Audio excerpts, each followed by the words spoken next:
What is going on, everyone? Tutorial Tim here at Design Academy, and we're going to be covering states under the interaction portion of this section in the foundation. As we continue to build out the foundation, we're going to be reviewing states. If you go ahead and click on this link in this exercise file, it'll open up a link and give you access to these states here. And once you have that page visible, you can see that states are visual representations used to communicate the status of a component or an interactive element. And we're going to be covering we're going to overview all of the contents within this page and how that translates into Figma. And that is translated here. And then we're going to cover the usage of states and when to apply them, gain a understanding of that. And we're going to go over all of this type of states as well. And then we're going to break down the anatomy of a state and understand the usage and some foundational guidelines to follow along. And also, again, implementing states in Figma and how they're utilized as color styles in Figma. And I'll go over in these examples I've created for you how to implement them. And we'll go ahead and build a few of those out as well. And without any further ado, let's get started on the usage of states. So states communicate the status of UI elements. Here you can see a hover state on this component, which is a row of tabs. Here you can see the press state on a button here. And here you can see the drag state of a chip component. And here you can see the focus state of a button. And here you can see the selected state of a line item. And there are other states, of course, here as well. And again, this communicates the status of UI elements to the user, and each state should be visually similar and not drastically alter a component, but must have clear affordances that distinguish it from other states and the surrounding layout. So with that in mind, to accomplish that, the material design adheres to these three principles: distinction, ensuring that these states have an additive principle to it, where states occur at once, such as selection and hover, and both state indicators are displayed when taking those actions, whether it's a selection or hover. And of course, consistency is another principle, where states should be applied consistently across components in order to increase usability. And of course, states are distinct, where they have clear affordances, distinguishing them from one another in regards to the surrounding UI it is associated with, emphasizing according to their level, their priority levels. And now we're going to cover all these type of states. So here you can see that there is an enabled state, and it's utilizing a button example for the first four states, where an enabled state communicates an interactive component or element. So essentially, an enabled state is just the default state of a component. So you could think of enabled as default. It just communicates that this is a button that you can click. And here is a disabled state of a button, which just states that it's a non-interactive component or element, so you can't actually click on it as it is disabled. And here we have a hover state for a button, and that communicates when a user has placed a cursor above an interactive element. And we also have a focus state, where it communicates when a user has highlighted an element using an input method such as a keyboard or voice. So if I hit tab, you'll notice that I can tab through this interface here. I'm tabbing to this anchor link, and I'm tabbing to this button here. That is the focus state on this button. So that is an example of that. If we go back here to the type of states, whoops, one second. So if we go back to these type of states, here we have the selected state, which communicates a user's choice, where they selected a line item, or you could call that a list item as well. And here we have an activated state, which communicates a highlighted destination, whether initiated by the user or by default. And here we have a press state, which communicates a user's tap. And you can see a ripple effect, which is what that circle is called, a ripple, which is created when you press a button or an element in a press state. It just communicates a user's click or tap. And here we have a drag state, which communicates when a user presses and moves an element. And we also have the on state, which is typically used for buttons, checkboxes, and radios, or switches, radios, and checkboxes, excuse me. And that on state communicates a toggle between two options, and the two options are on and off. And off is the other state, which just communicates a toggle between two options. Here you can see that the off state is indicated in the switch, radio, and checkbox component. And also we have error states, and the error state communicates a user or system mistake, as you can see, which is indicated with the color red in the label in this icon, this informative icon, and the red underline of this text input field, and also some helper text to indicate the error, whether a user made the error or the system had created a mistake. So how are these states communicated? That is an important question. Now that we've went over all the type of states, we're going to break down the anatomy. So states in Figma are communicated through an overlay. So you can see these states here, and in this section it represents states for content on the surface, on surface color, and also states inherited from content.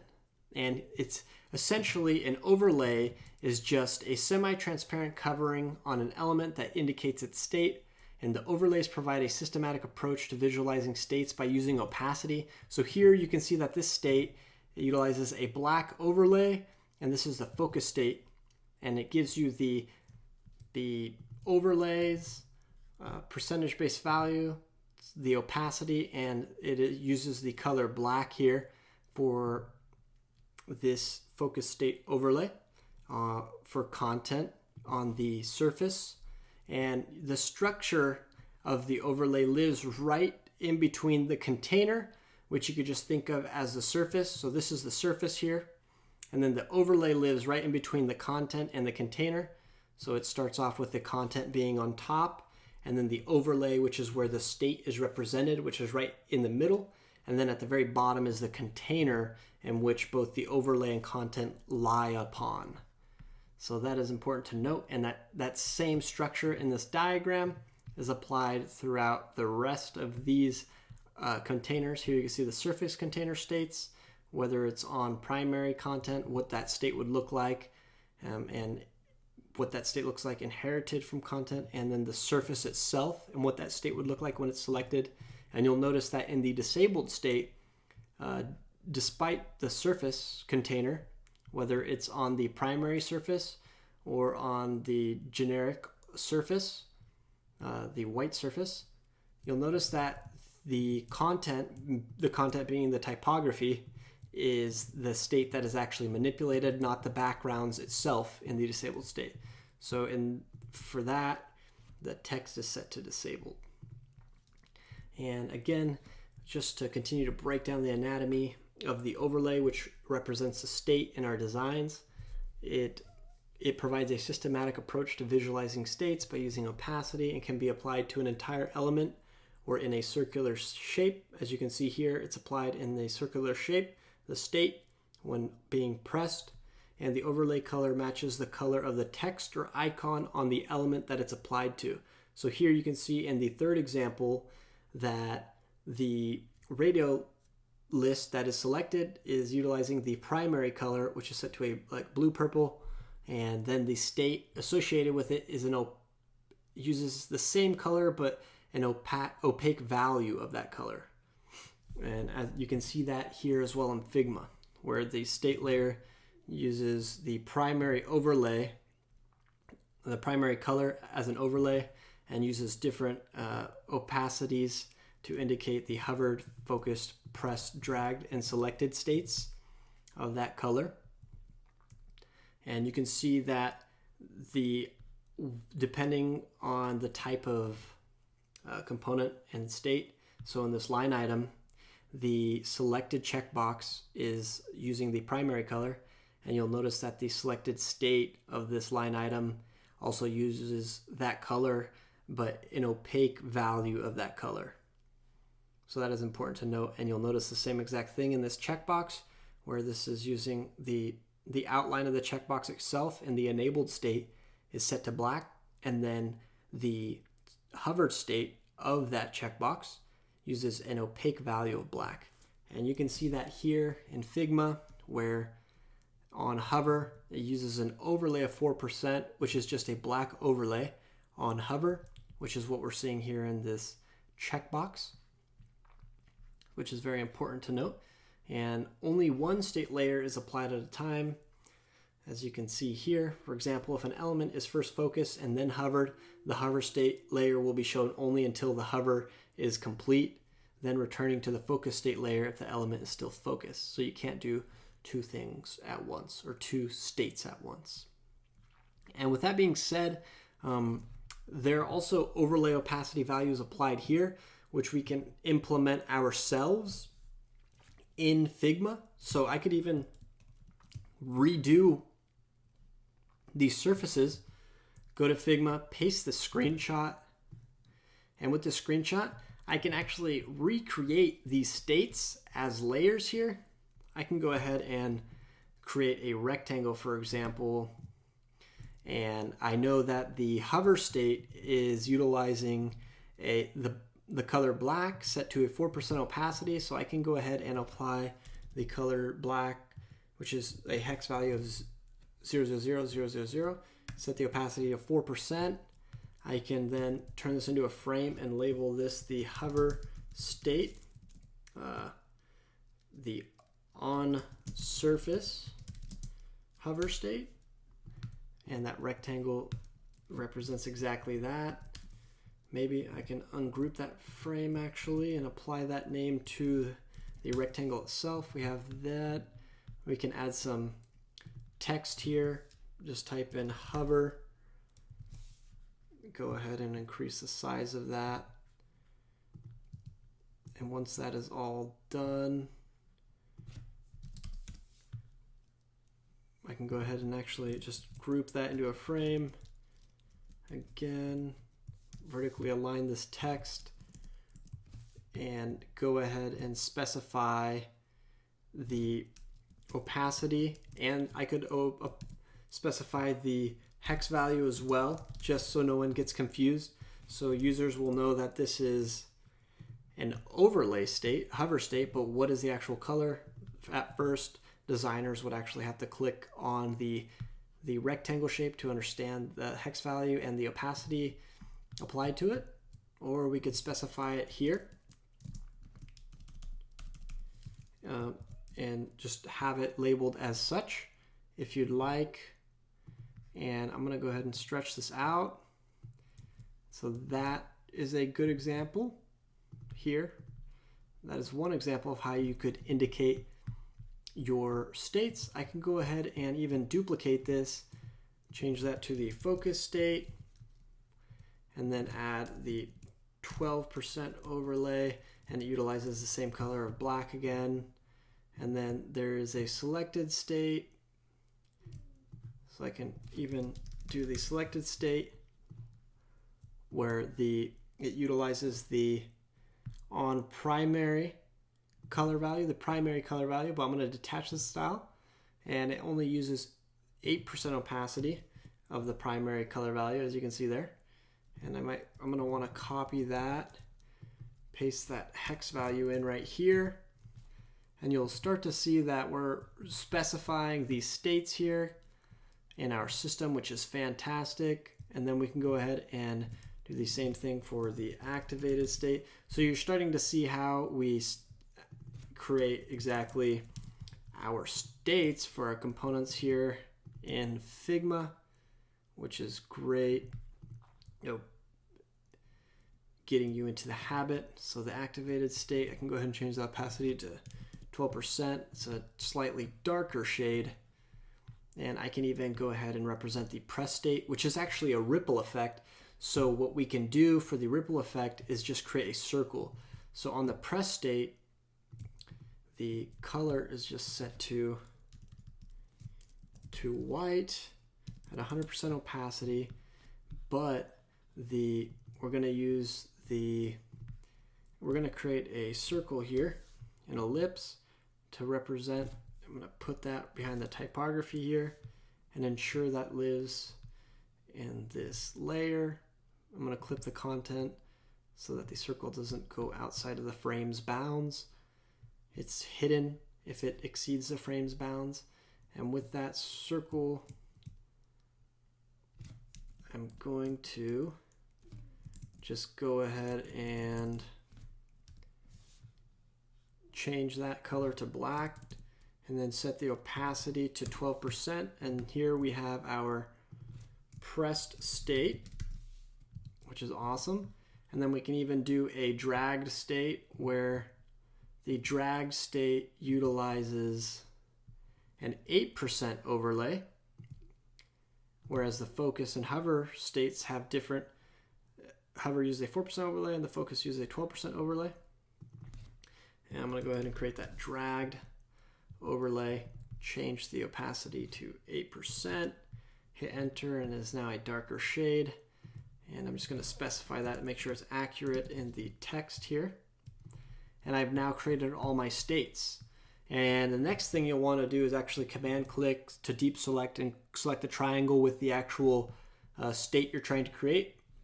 You can go to the style icon and click create style. And what you would want to do is ensure that you're properly labeling these. And you can either check this documentation and ensure that you're creating the right state, or you can reference how I've already built out all of these states. So you'll notice it starts with states, and then it uses a slash naming convention to categorize these states accordingly. And it has these black states labeled as black overlay. And then it has these primary states, which are purple, labeled as primary overlays. And then we have the white overlays for when you're creating states on top of on primary content, which utilizes the purple background. So that is important to note, which is where these white overlay states are utilized. And I recommend you going ahead and building out the rest of these states in the exercise. I'm going to pause this video and create them myself, and I challenge you to create them for yourself as well. Note that I am missing the enabled state, so go ahead and add that enabled state here for this one, and then for the on primary as well for this section, creating those as well. And pause this video and I'm going to create them, and I'll see you when I'm done. So now I created all of these states for when your content is on the on primary surface, utilizing this color here of 6200EE hex value, which is just like this purple variant, this color of purple. And anyways, point being is that you'll notice what I ended up doing. And if you achieved a similar result, I actually ended up copying all of these and then pasting them right over here. I added a background to represent what that looks like on the on primary surface. And once I did that, all I had to do was actually change these values to white. And you'll notice a couple things that are different in this system when it comes to utilizing the opacity for states on the on primary surface as opposed to the on surface, which is just the white background, on surface being the white background, on primary using this purple color. That the opacities are much stronger when it comes to the activated state in the on primary states for activated and pressed, and also the drag state. You'll notice that I doubled here in the drag state from 8% opacity to 16, utilizing a white color overlay as opposed to a black one. And it's set to 32% here and 24% there, which is something important to note. And that is pretty much it. I ended up creating these as color styles here. I challenge you to create those as color styles by selecting these rectangles and clicking on Style, Create Style, and then the naming convention you'll use is states, and then space/space, and then this is a white overlay, and the type of white overlay it is the focus state. So I could just hit focus, hit create style, and I've created the focus state style. I'm actually going to right click and delete that style from my local styles, which will appear at the very bottom since it's the newest style created, and it appears in that order based on when it was created. Right click and delete it since I already have it. And again, you have these styles to reference, so I recommend you going in and making these and then creating them as needed. and I hope you learned a lot in this video. Thank you so much for watching, and I'll catch you in the next one.